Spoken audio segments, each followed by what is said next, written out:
This is Shaun Haney, and I'm joined right now by Lyndsey Smith. And we're on the momentum tour today. We are. A lot of momentum. A lot of momentum. We're having a lot of fun here today in this really kind of a hot afternoon. There's like hardly a breath of wind. It's actually getting hotter. Yeah, it's beautiful, but wow, we are baking. Okay, anyway. So what are we doing? What is Momentum Tour? What are we doing? Well, this is Monsanto's Momentum Tour. So this is I'm calling it a field day on steroids. Because wow, huge event. I think 5 locations, I want to say. Yeah, there is 5, yes. Yeah, there are 5 locations. We are here in Brandon. So this stop, of course, we're seeing corn, soy, canola, 2 big trait rollouts, really kind of getting into the meat of how we use the soybean extend trait, also the canola TrueFlex trait. Looking at corn, huge expansion into corn. I'm waiting for the assistants to come in and wipe all the sweat off that's beating off me all of a sudden. We don't have assistants. Yeah, and clearly no hair and makeup person either. This is almost as bad as Outdoor Farm Show. It's getting there. We gotta be careful we don't burn our butts on the too bad Ken Kuro wasn't here. You're missed, big guy. Because they're getting warm, let me tell you. Anyway, so now, one really key thing though, so we are looking at the TrueFlex canola trait. It is a registered trait here in Canada. However, it is not fully ready for export markets. And so a lot of biosecurity here. Well, yes, all because of China. Well, yeah. So what do we get to wear? Biosecurity. So we got canola, we got pollen traps. We have a maze to actually get to the plots, which has a new sense of adventure. Yeah, we have corn guard rows. And we get to wear these. I like to call them greenhouses for your feet. Yes. Yeah, my feet are now a foot smaller, or a shoe size smaller. It's actually quite entertaining watching people put them on. I've seen 3... Actually, it's more entertaining to watch you put them on. I've seen 3 people do the, ass over tea kettle. Yes, yeah. Can we say that? Jay, bloop that out. Also, what I love is that for some reason yours don't stay up on your legs. I think it's because I have better calf muscles. I think I have skinny calves. I think you do. I think you have abnormally skinny calves. I think I'm ahead of the trend.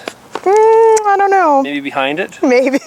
You're something. We did find at least one example of socks and sandals. Okay, right. Well, this has nothing to do with the new trait. Well, it sort of does, in that it's not just about obviously club root and keeping things from coming on the farm, but it is actually about keeping things from going off the farm.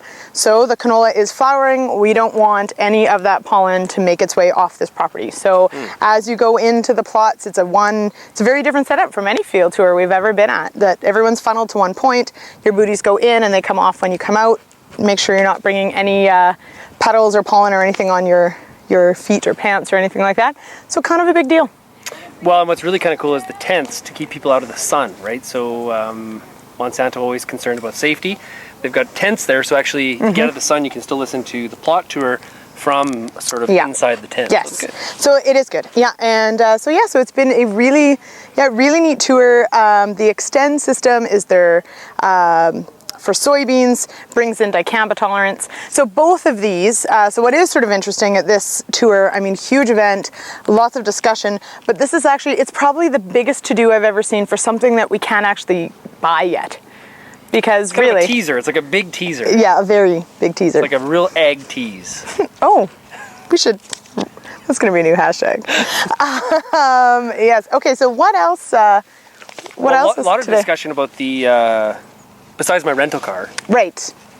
So I got a lot of people here that think I've rode here in total style. Well, you did. There was a lot of 80s hair metal out here. There was. Making its way from Winnipeg to Brandon. A lot of Hair Nation on Sirius. Yeah. Yeah. So I rented a Dodge Challenger. You did. And actually what's sort of funny is my husband wanted to rent that Challenger at one point, and he wasn't allowed to by me. Well, but he wasn't going to the Momentum Tour. Well, it's true. So just not enough momentum, really. Not enough momentum. For him. He needs more momentum. He does. So, okay, serious business for just one moment. There was some discussion about this kick into corn, soybeans, canola. Yep. What happens to wheat?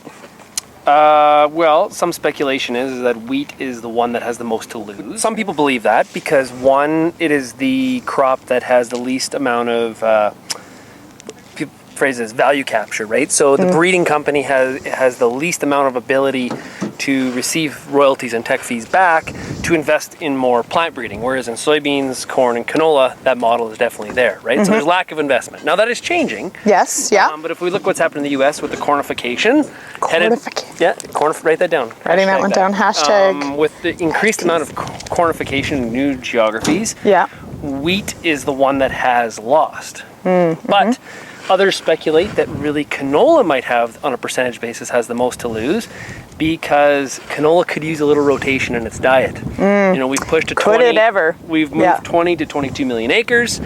Canola may be the one where farmers are just desperate for a high profitable crop, which corn and soybeans can be, added into that rotation. And I think that certainly, I've had some of these discussions as well. Canola, while it offers certainly profitability, and that it's starting to be pretty high maintenance. This is what happens with when you gain acres and you end up in a lot of geographies and tight rotations. We've got a lot of disease issues that really you have to stay on top of.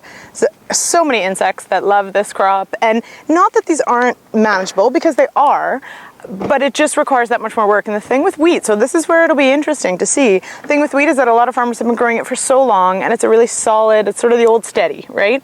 So will it be wheat that loses out, or is it going to be canola that does? Well, and will pulse crops, where do they kind of come out, right? So at 3.5 million acres, it is a niche crop, although it does have a very significant impact on the global markets based on consumption, absolutely, right? yeah. So Canada is a major player in pulse production globally. But, does corn and soy creep into those areas? Now, soybeans are considered in some provinces a pulse crop. Yes, they are. I disagree. But that's sort of, there's a lot of acres. I guess the crux of it is that the farmer wins here, because if the battle for acres heightens, which it's going to with, like some of the stuff we've seen here on the Momentum Tour, farmer wins because ultimately he has more decisions on what to plant. Yeah, and as people will see in some of the upcoming interviews, this discussion on, as companies make big investments into long-term planning and new genetics and those sorts of things, it creates a little competition, and the competition is good because it means the other breeding companies have to up their game and those sorts of things. And I think ultimately, Western Canadian farmers win, really. I think soybeans scare the canola side more than corn does, because when you compare the two, both in the oil market, canola has become a bit of a high maintenance little sucker as of late. Yeah. Whereas farmers are asking here today, are there conditions that soybeans don't yield in? I know. Too hot, too dry, seems to just work itself out. Well, and this year, and especially here, we're here near Brandon, and it's been a really tough year, obviously, for water. That last week of June, 5 inches of rain fell here in a very short amount of time, and canola does not like wet feet, and the soybeans seem to be recovering and coming through it so much better. And it fixes its own nitrogen. Now it's hungry for other nutrients. You can't just, but it fixes its own end. It's kind of a big deal. Yeah. So it's definitely going to be interesting. It'll be interesting to see what the next 5 years brings. What I found a little bit interesting too is that when I was in Brandon in January, it was -40. And I was thinking about that. Today is closer to +30. It's actually much more comfortable. Welcome to the Manitoba swinging temps. You get 60 degrees one way or the other. It is. I actually thought about that on the drive over. I thought, should I go shopping before I meet up with Shaun and say, I wasn't anticipating this incredibly hot weather, as Aaron did on another tour. Yeah. Yes. And so welcome to Brandon in January and July. Yes. Yeah, this is what it's like. Anything else that happened? Well, we did take an impromptu road trip, which was good. And into Brandon, impromptu road trip, and I plan on hiding in the shade for the rest of it because the breeze is nice. I'm a big baby. Yeah. Whatever. So this was very good. This was, I think you're right, a field tour on steroids. I'm not exaggerating that. You can see some of the overlaid images that Jay is putting in right now. Hint, hint, Jay. Huge. It was very neat, very large scale. Somebody said actually very similar to how a field tour is done in the U.S. Yes. Way to go. Grander scale. Yes, we're kicking it up a notch. It's not cornification, it's Americanization of our plot tours. America. No, I like cornification. That and ag teas. Ag teas. Hashtag that. Anyway. Okay, good stuff. That is the Momentum Tour, the Manitoba stop. Brandon. Brandon. It's over. There will be more. Yes. In Carsland. See you in Carsland. See you in Carsland. I don't even know where Carsland is. You're even coming. I